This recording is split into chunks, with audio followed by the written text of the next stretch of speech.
Yes. How many admirals are there in the Royal Navy? There are 46 admirals and 88 commodores. And how many ships? Surface fleet, 25.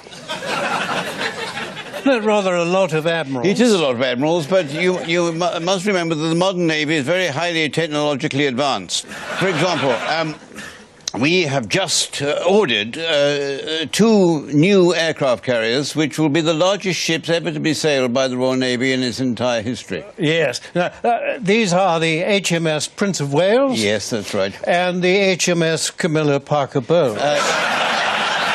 No, that was the original idea. But the Queen... Who's going to be launching them, who will be launching them, said she couldn't really bring herself to say, I named this ship Camilla Parker Bowles.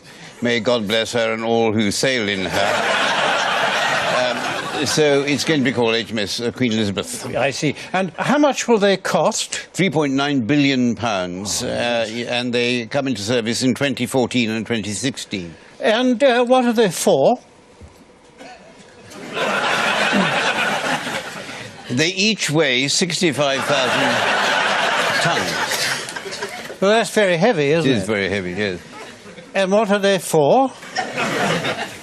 And they are 6 metres higher than Nelson's Column.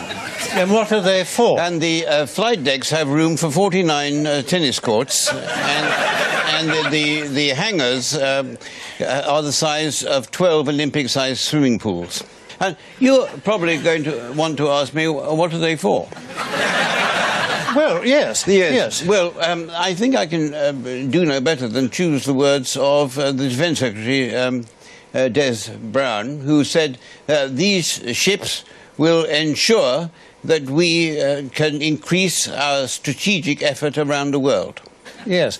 And how do these huge and enormously expensive aircraft carriers actually operate? Well, an aircraft carrier, as its name implies, carries aircraft. Yes.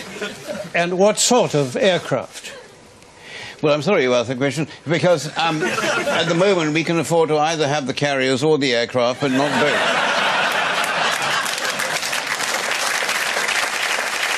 Doesn't that present some difficulty? It does present some... I mean, I'm sure we'll find a way around it. How? Taxation is...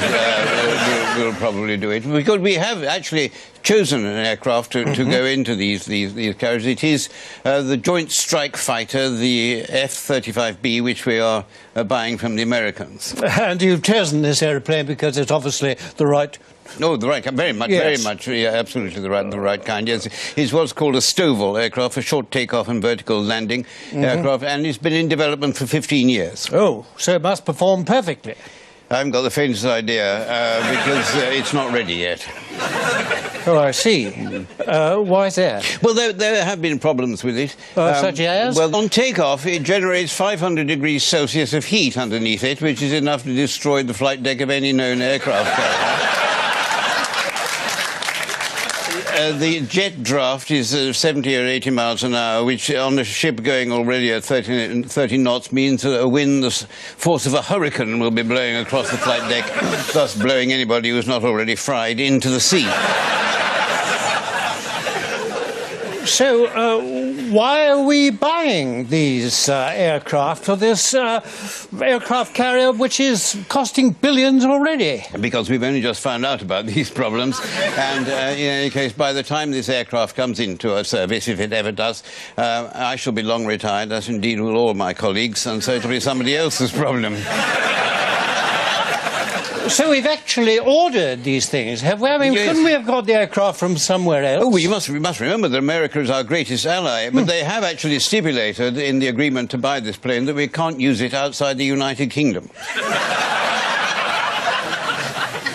Won't that somewhat limit its usefulness? Possibly, but it will come in very handy if we have any trouble with the Scottish nationalists.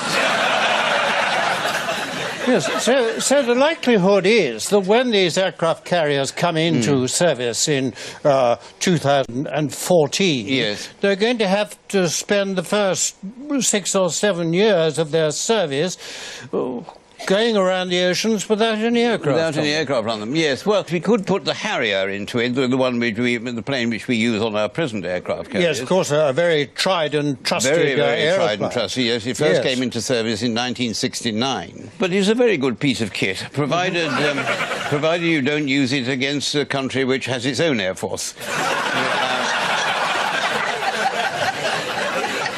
So we need to find an enemy that doesn't have an air force. An air force, ideally, I yes. see. Yes. Well, I know. What about the Taliban? The Taliban, absolutely ideal enemies Yes. for the Harrier, yes. The only problem is that Afghanistan is about 1,200 miles from the nearest sea. Yes. Isn't it? And what is the range of the Harrier? 400 miles. But hasn't it been made clear that what our forces, the British forces, need are helicopters, armoured vehicles, and lots and lots and lots of soldiers? Yes, but these things aren't as sexy as aircraft carriers. And in any case, I mean, you wouldn't get one Olympic-sized swimming pool into a helicopter. Whereas, as I've said, you can get 12 Olympic-sized swimming pools into one of these aircraft carrier hangars, particularly if there are no aircraft taking up the route.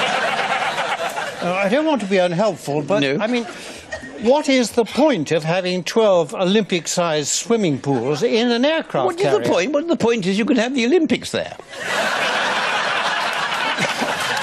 I mean, admittedly, by the time the carriers come into service, it'll be 4 years after the Olympics is finished. But that only assumes that the Olympics will take place on time, which is not very likely. But even if the Olympics are 4 years behind schedule, which is quite possible, yes. it's also possible, surely, that the aircraft carriers will be behind schedule. Yes, yes, very likely indeed. But then this is Britain. Sir George, thank you very much. Not at all.